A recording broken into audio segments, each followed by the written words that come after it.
Alors bonjour et bienvenue sur cette nouvelle vidéo. Ici Jonathan, ton infirmier passionné de fitness et de santé. Alors via Facebook, on m'a posé la question, que penses-tu des protéines en poudre et à quel moment on peut les utiliser? Du coup, qu'est-ce que je pense des protéines en poudre? Alors c'est vrai que c'est incroyable, mais encore au jour d'aujourd'hui, il y a des gens qui font l'amalgame entre des produits dopants et de la protéine en poudre. Bon, bah, je sais pas quoi te dire, mais la protéine en poudre, c'est pas, enfin, il n'y a aucun souci, c'est pas mauvais pour la santé, d'accord?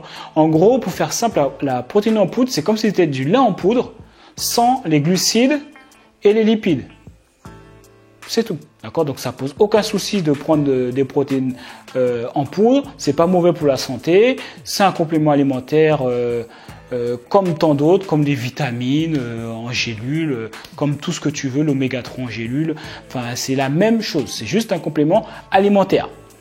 Maintenant, dans quel cas on peut prendre de la protéine en poudre? Donc tout à l'heure, tu vois, je te disais que c'était des compléments alimentaires. Donc complément alimentaire veut dire ça complète ton alimentation de base. D'accord? Ça remplace pas un repas, ça complète. Donc il faut que déjà tu aies une bonne alimentation de base.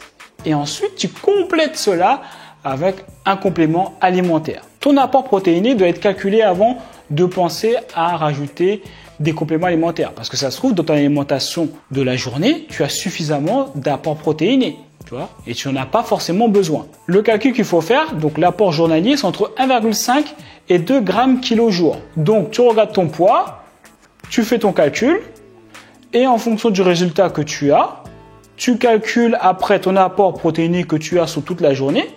En général, tu sais pas, par exemple, ce matin, tu prends des œufs, le midi, tu prends de la viande, 150 grammes de viande, par exemple, et le soir, tu prends, je sais pas moi, des sardines. Bon, ben voilà, tu sais que dans 150 grammes de viande blanche, tu as 30 grammes de protéines. Dans 2 œufs, je sais pas de combien tu as, peut-être 10 grammes de protéines. Et le soir, tu as, si jamais tu as une boîte de sardines, je crois que tu as 20 grammes. Donc je dis, peut-être les chiffres ils sont faux, mais c'est pour te donner une idée. Donc en gros, quand tu fais l'addition de tout ça, ça te donne le total de protéines que tu as dans la journée et tu le compares avec le calcul que tu as fait. Tu vois, donc il faut que ça tombe entre 1,5 et 2 grammes kilo par jour. Si après avoir fait ton calcul, tu t'aperçois que le résultat de ton calcul est plus élevé que l'apport protéiné que tu as de la journée, et à ce moment-là, tu complètes avec de la protéine en poudre. Tu complètes la différence. On va prendre un exemple, d'accord? Je vais faire le calcul. Donc, on a dit que la formule, c'était 1,5 g kilo par jour. Donc, je vais faire, on va prendre le minimum, 1,5. On va dire que je fais 70 kg. Donc, je fais 1,5 fois 70, ça me donne 105. D'accord? Donc, je sais que si je fais 70 kg, je dois consommer en apport protéiné 105 grammes. Donc, après, je vérifie. Imaginons que je mange 150 pour faire le calcul simple. Je mange 150 grammes de viande blanche le matin, 150 le midi, 150 le soir. Donc, ça fait 30 grammes de protéines le matin, 30 grammes de protéines le midi et 30 grammes de protéines le soir. Ça fait 90.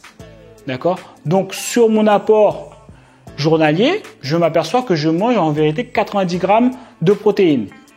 Et sur le calcul que l'on a fait, je dois être au minimum à 105 grammes de protéines par jour. Donc, la différence que je vais devoir prendre en protéines en poudre est de 15 grammes. Donc, je complète mon alimentation grâce à une protéine en poudre de 15 grammes de protéines.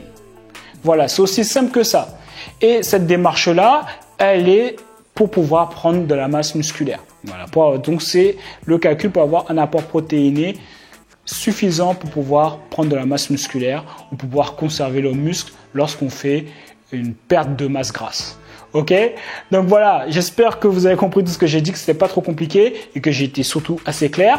N'hésite pas à t'abonner, mets-moi en commentaire si jamais j'ai été clair, si jamais tu as compris ce que j'ai dit. Mets-moi un j'aime si tu as aimé la vidéo, mets-moi un j'aime pas si tu ne l'as pas aimé. Surtout n'oublie pas que tu as les 3 conseils indispensables pour pouvoir perdre ton ventre. Le lien est juste en dessous de la vidéo. Et nous, on se voit à la prochaine. Prends soin de toi. Ciao, ciao.